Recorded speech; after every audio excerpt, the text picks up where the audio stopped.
வாழ்க, குருவே துணை, குரு அடி போற்றி. ஸ்ரீ பாலசுப்பிரமணியர் அருளால் ஆன்மீக அன்பர்கள், ஜோதிட அன்பர்கள், நேயர்கள் அனைவருக்கும் அன்பான வணக்கங்கள். நான் உங்கள் வாழ்க வளமுடன் ஜோதிடர் ஸ்ரீ குரு சுந்தர வடிவேல். இப்போ பார்த்தீங்கன்னா இந்த வருடத்தின் 2025 மூன்றாவது பெயர்ச்சியான ராகு கேதுக்களின் பெயர்ச்சியை பற்றி முழுமையாக பார்க்க இருக்கிறோம். இவங்க பார்த்தீங்கன்னா வருகின்ற மே மாதம் 18ஆம் தேதி ஞாயிற்றுக்கிழமை பெயர்ச்சி ஆகுறாங்க. மீன ராசியிலிருந்து கும்ப ராசிக்கு ராகு பகவானும், அதே நேரத்தில் கன்னி ராசியில் இருக்கக்கூடிய கேது பகவான் சிம்ம ராசிக்கும் பெயர்ச்சி ஆகுறாங்க. இவங்க எப்போதுமே பார்த்தீங்கன்னா ரிவர்ஸ் டைரக்ஷனில் தான் இவங்க பெயர்ச்சி பலன் அப்படிங்கிறது இருக்கும். ராகு கேதுக்கள் சாயா கிரகங்கள் அப்படின்னு சொல்லக்கூடிய இவங்களோட பலன்கள்லாம் எப்படி இருக்கும் அப்படின்னு பார்க்கையில், அதுக்கு முன்னால் ராகு கேதுக்கள் எப்படிப்பட்டவர்கள் அப்படிங்கிறதையும் சின்னதாக நம்ம தெரிஞ்சுக்கலாம். ராகு அப்படிங்கிறவர் பார்த்தீங்கன்னா உலக போகங்களை அனைத்தையும் கொடுத்து பிற்பகுதியில் அதற்கான அனைத்து விதமான வாய்ப்புகளையும் கொடுப்பார். ராகு உலக போகங்களில் அனைத்து விதமான வாய்ப்புகளையும் கொடுத்து பிற்பகுதியில் அதன் மூலமாக சின்ன சின்ன தவறுகளை செய்ய வச்சு சிறு தண்டனைகளையும் கொடுக்கறது மட்டும் இல்லாமல் கொடுக்கிறவர் தான் ராகு. கேது அப்படிங்கிறவர் பார்த்தீங்கன்னா ஆரம்பத்திலேயே பல்வேறு விதமான கஷ்டங்களையும் துன்பங்களையும் இன்னல்களையும் கொடுத்து தன்னோட பிறப்பின் நோக்கத்தை அறிய செய்து பிறகு அவங்களுக்கான வசதி வாய்ப்புகளை கொடுக்கிறவர் தான் கேது பகவான். இருவருமே ஒருத்தருக்கொருத்தர் பெரிய பலம் வாய்ந்தவர்களாக இருக்கிறாங்க. ஜோதிடத்தில் எல்லாரையும் விட மிகவும் பலம் வாய்ந்தவர் ராகு பகவான் இருக்கிறார். அதை விட ஒருபடி மிஞ்சி கேது பகவானும் இருக்கிறார். இப்போ இவங்களை தாண்டி மிகப்பெரிய விஷயங்களை இந்த ஜோதிடத்தில் செய்ய முடியாது. இந்த ராகு கேதுக்கள் அப்படிங்கிறது பார்த்தீங்கன்னா சந்திரன் சூரியனை நெருங்கி செல்லுது அப்படின்னா சந்திர கிரகணம், சூரிய கிரகணம் அப்படிங்கிறது ஏற்படக்கூடிய ஒரு அமைப்பு இருக்குது. அடுத்து ராகு கேதுக்களுக்கு இடையில ஒருத்தரோட பிறப்பு ஜாதகத்தில் கிரகங்கள் அனைத்துமே அடைபட்டு போச்சு அப்படின்னா கால சர்ப்ப தோஷம் அப்படிங்கிற ஒரு பாதிப்பு ஏற்படும். இந்த காலகட்டத்தில் உங்கள் ஜாதகத்தில் எந்த கிரகம் உச்சம் ஆட்சி பெற்று வலிமையாக இருந்தாலும் அதோட பலன்களை முழுமையாக நம்ம அனுபவிக்க முடியாது அப்படிங்கிற ஒரு சூழ்நிலை இருக்குது.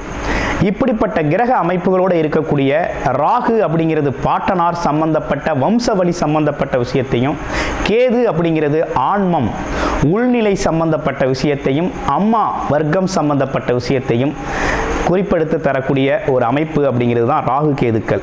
இப்படிப்பட்ட ராகு கேதுக்கள் என்ன விதமான பலன்களை தர இருக்குது, இதில் உங்களுடைய ராசிக்கு இந்த பெயர்ச்சி பலன்கள் எப்படி இருக்கு அப்படிங்கிறத முழுமையாக இப்போ பார்க்க இருக்கிறோம். மீனம் ராசி காலச்சக்கரத்தின் 12வது ராசி, மோட்ச ராசி, உபயம் ராசி அப்படின்னு சொல்லக்கூடிய வகையில் பிறருக்காக தன்னோட வாழ்க்கையை தியாகம் செய்யக்கூடியவர்கள். அது மட்டும் இல்லாமல் துறவரம் மேற்கொள்வது, ஆன்மீக நாட்டத்தோடு இருக்கிறது, இதெல்லாம் பார்த்தீங்கன்னா மீனராசிக்கு பிடித்தமான சில விஷயங்கள். தனித்து செயல்படுறது, ஆமாம், கூட்டணி செயல்பாடை விரும்பாமல் இருக்கிறது. அது மட்டும் இல்லாமல் பார்த்தீங்க அப்படின்னா பிறருக்கு உபயோகமாக இருக்கிறது. ஏதோ ஒரு செயலோ காரியமோ தனக்கு நடக்குதோ இல்லையோ, தனக்கு செஞ்சுக்கணும் அப்படி இல்லையோ மற்றவங்களுக்காக தன்னோட சேவை, நேரம், உழைப்பு இது எல்லாத்தையும் தியாகம் செய்யக்கூடியவர்களாக இருக்கிறீங்க. இப்போ உங்களுக்கு என்ன நடக்க இருக்கு? ராகு கேது பயிற்சி. இவ்வளவு நாளாக ராகு கேது ராசியிலே இருந்தாங்க, 7ஆம் இடத்துல இருந்தாங்க. இப்போ பயிற்சி ஆகிருக்கு. ராசியிலிருந்து ராகு பகவான் 12ஆம் இடத்துக்கு ரிவர்ஸில் பயிற்சி ஆகிறார். எப்போதுமே சாயா கிரகங்கள்னு செய்யக்கூடிய ராகு கேதுக்கள் பார்த்தீங்கன்னாக்க அப்படியே மற்ற கிரகங்களுக்கு ஆப்போசிட்டாக தான் செயல்படும், ஆப்போசிட்டாக தான் அது பயணமும் நடக்கும். அந்த மாதிரி பார்க்கையில் 12ஆம் இடத்துக்கு ராகு பகவான் வர்றார். அடுத்து ராசியிலேருந்து 7ஆம் இடத்துல இருந்த கேது பகவான் 6ஆம் இடத்துல போய் வலிமை பெறார். அப்போ 6, 3, 6, 10, 11ஆம் இடங்களில் பாம்பு கிரகங்கள் இருக்கிறது அப்படிங்கிறது ரொம்ப நல்லது. ஆனால் இங்கே 6ஆம் இடத்துல இருக்க கேது அப்படிங்கிறது ஒரு நல்ல விஷயத்தை தான் உங்களுக்கு கொடுக்க போகுது. பயப்பட வேண்டாம். எதிரி, கடன் பிரச்சனை, நோய் பிரச்சனைக்கெல்லாம் ஒரு தீர்வு கிடைக்கும், உறுதியாக உண்டு. எதிரிகள்லாம் உங்களை பார்த்து அஞ்சுவாங்க, பயப்படுவாங்க, தள்ளி போகாங்க. போட்டியாளர்கள்லாம் கொஞ்சம் உங்களுக்கு இருக்க மாட்டாங்க. அதே போல் வேலையில் தொந்தரவாக இருந்த சிக்கல்லாம் மாறும். கூட வேலை பார்த்தவங்கலாம் கொஞ்சம் தொந்தரவுகள் குறையும். மேலதிகாரியோட நட்பு கிடைக்கும். அவர் எதிரியாக பார்த்தவர் இப்போ அவர் நட்பாக பார்க்கக்கூடிய ஒரு நல்ல நிலை ஏற்படும். அடுத்து உடல் ஆரோக்கியம். வயதானவர்கள் உடல்நலக்குறைவு இருக்குது அப்படின்னா பார்த்தீங்கன்னா உடலில் ஆரோக்கியம் ஏற்படும். எங்கே வைத்தியம், எப்படி பார்த்தா வைத்தியம் நல்லா இருக்கும், வைத்தியத்தில் எது இப்போ இந்த காலகட்டத்தில் உங்களுக்கு எது சிறப்பாக வரும், எது உடல் ஏற்றுக்கிறோம், அது மட்டும் இல்லாமல் எங்கே உங்களுக்கு இதுக்கான தீர்வு கிடைக்கும் அப்படிங்கிற அனைத்து தகவலோட உடல் ஆரோக்கியம் மேம்படும். அடுத்து பகை, எதிரியெல்லாம் நட்பு பாராட்டுவாங்க. இவ்வளோ நாள் எதிரியாக இருந்துட்டோம், நான் உன்னையை முறைச்சி நீ என்னையை முறைச்சி, உங்ககிட்ட நான் சண்டை போட்டு என்கிட்ட நீங்கள் சண்டை போட்டு என்னத்தை சாதிச்சிட்டோம், ஒருத்தருக்கு உதவியாக நட்பாக அன்பாக வாழ்க்கையை நகர்த்துவோம் அப்படின்னு நட்பு பாராட்டக்கூடிய காலமாக மாறுது. அடுத்து வேலைகள் நல்லா இருக்குது. அப்போ கிட்டத்தட்ட அடிமை ஜீவனம் ரொம்ப நல்லா இருக்கக்கூடிய ஒரு அமைப்பு அப்படிங்கிறது இருக்குது. அப்போ இன்னொரு விஷயம் என்னென்னா, பாம்பு கிரகங்கள், கெட்ட கெடுதல் செய்யக்கூடிய கிரகங்கள், கர்ம வினை கிரகங்கள்லாம் பார்த்திங்கன்னா மறைவு ஸ்தானத்தில் இருக்கிறது நல்ல பலன்களை கொடுக்கும். இப்போ ராகு அது மாதிரி 12ஆம் இடத்துல இருக்காரே, நல்ல பலன்களை தருவாரா அப்படின்னு பார்த்தோம்னா கண்டிப்பாக கொடுப்பார். எப்படி கொடுப்பாரு அப்படின்னா, வெளிநாடு யோகத்தை கொடுப்பாரு, வெளியூர் பயணங்கள் சம்பந்தப்பட்ட யோகத்தை கொடுப்பாரு. அதே போல் விரயங்கள், பெரும் விரயங்கள் மூலமாக அசையும் மற்றும் அசையா சொத்துக்களை உருவாக்குவார். தூக்கம், நல்ல போஜன விரும்பியாக உங்களை வச்சுருப்பார், விரும்பியதெல்லாம் கிடைக்கும் அப்படிங்கிற மாதிரி இருக்கும். அதே போல் பார்த்தீங்கன்னா அந்தரங்க சுகங்கள் அப்படிங்கிறதெல்லாம் ரொம்ப அதிகப்படுத்தி தருவார். அதே நேரத்தில் பார்த்தீங்க அப்படின்னா ராகு அப்படிங்கிறவர் இன்னொரு விஷயம், நல்ல விஷயங்கிறது இவெல்லாம் வந்துருச்சு, கெடுதலான விஷயமும் இருக்குது. உங்களோட பிறப்பு ஜாதகத்தில் சரியில்லாத ராகு கேது அமைப்புகள் ஸ்தானபலம் பெற்றிருக்கு அப்படின்னா அதில் கொஞ்சம் கவனம் எடுத்து பார்த்துக்கோங்க. ஏன்னா கேது அப்படிங்கிறவர் பார்த்தீங்கன்னா அரசுக்கு எதிராக சட்டத்துக்கு புறம்பான தொழில்களை செய்ய வைப்பார். கலப்படம் பண்ணுறதெல்லாம் ராகு பகவான் கலப்படத்தெல்லாம் உருவாக்குவார். அது மட்டும் இல்லாமல் இழி தொழில்கள்னு சொல்லக்கூடிய சில விஷயத்தில் ஈடுபடுத்துவார். அதே போல் பெண்கள் சம்பந்தப்பட்ட விஷயத்திலையும் ராகு பகவான் ஈடுபடுத்துவார். மண்ணாசை, பெண்ணாசை, பொன்னாசைன்னு சொல்லக்கூடிய அனைத்தையுமே ராகு பகவான் அதீத தனி துணிச்சலோடு இறக்கி விடுவார். அதனால் கொஞ்சம் கவனமாக இருக்கணும் இந்த விஷயங்களில். பொறுமையும் நிதானமுமாக செயல்படணும். எப்போதுமே மீனராசி அன்பர்களை பொறுத்தவரை பொறுமையும் நிதானமுமாக தான் இருக்க இடம் தெரியாத அளவுக்கு செயல்படக்கூடியவர்கள் தான். கொஞ்சம் அறிவுபூர்வமாகவும் செயல்படக்கூடியவர்கள் தான். சிந்தனை, ஞானம் அப்படிங்கிற ஒரு விஷயம் இயற்கையாகவே நமக்கு உண்டு. ஆனால் இருந்தாலும் இந்த காலகட்டத்தில் அதில் ஒரு தடுமாற்றம் அப்படிங்கிறது உருவாகும். பரிகாரம் செஞ்சுக்கங்க. வாரம் துர்க்கை அம்மன் வழிபாடு செவ்வாய்க்கிழமைகளில் செஞ்சுக்கங்க, ரொம்ப சிறப்பு மிக்கதாக இருக்கும். சரி, அடுத்து இவ்வளவு விஷயங்கள் இருக்குது. அப்போ ராகு கேதுக்கள் சாதகமாக இருக்குது அப்படிங்கிறத நம்ம தெரிஞ்சுக்கிட்டோம். ஆனால் சனி பகவான் ஜென்மச்சனியாக இருக்கிறார். அப்போ ஜென்மச்சனிக்கான பாதிப்பு இருக்கத்தானே செய்யும் அப்படின்னு பார்த்தோம்னா கண்டிப்பாக இருக்கத்தான் செய்யும். ராகுவை குரு பார்த்துடுறாரு, அதனால ராகு கட்டுக்குள்ளே வந்துடுவார். ராகுவால் இருக்கக்கூடிய பாதிப்புகள் உங்களுக்கு கிட்டத்தட்ட குறைஞ்சிரும்.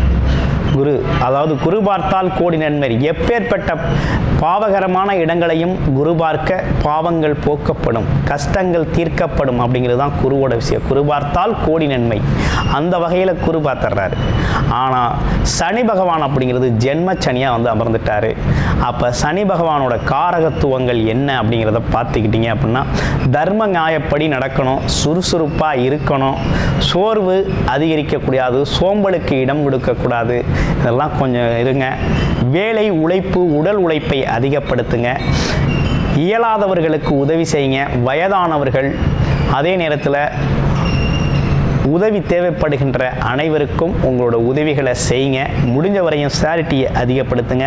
வாழ்க்கை வளமாக அமையும். அப்படிங்கிறது தான் இந்த காலகட்டத்துக்கான விஷயமா இருக்குது. குரு உங்களுக்கு சாதகமான இடத்துல எங்கேயாவது இருக்காரா பார்க்குறாரா அப்படின்னா பாதகம் ஏற்படாமல் பார்த்துக்கிறார். 8ஆம் இடத்தை பார்க்குறாரு. அடுத்து பார்த்தோம் அப்படின்னா உங்கள் ராசிக்கு 10ஆம் இடத்தை பார்க்குறார். தொழில் ஸ்தானம் நல்லா இருக்கு. தொழில் நல்லா இருக்கு, வருமானம் வரும், தொழிலில் முன்னேற்றம் உண்டு, நல்ல பொருளாதார உயர்வு ஏற்படும். ஆனால் உடல் ஆரோக்கியத்திலையும் ரிலேஷன்ஷிப்லையும் கவனம் எடுத்துக்கணும் அப்படிங்கிறது மாதிரி இருக்குது. இப்போ ராகு கேதுக்கள் உங்களுடைய பிறப்பு ஜாதகத்தில் எப்படி இருக்குது? ராகு எப்படிப்பட்டவர், கேது எப்படிப்பட்டவர்? ராகுவை பொறுத்த வகையில் பார்த்தீங்க அப்படின்னா பாட்டனார் வழி, கேது அப்படிங்கிறது பாட்டியார் வழி, அம்மா சொந்தம், அது அப்பா சொந்தம். அப்படின்னா இந்த ராகு அப்படிங்கிறது குலதெய்வம் சம்பந்தப்பட்ட, நம்ம குலம் சம்பந்தப்பட்ட விஷயத்தை குறிக்குது.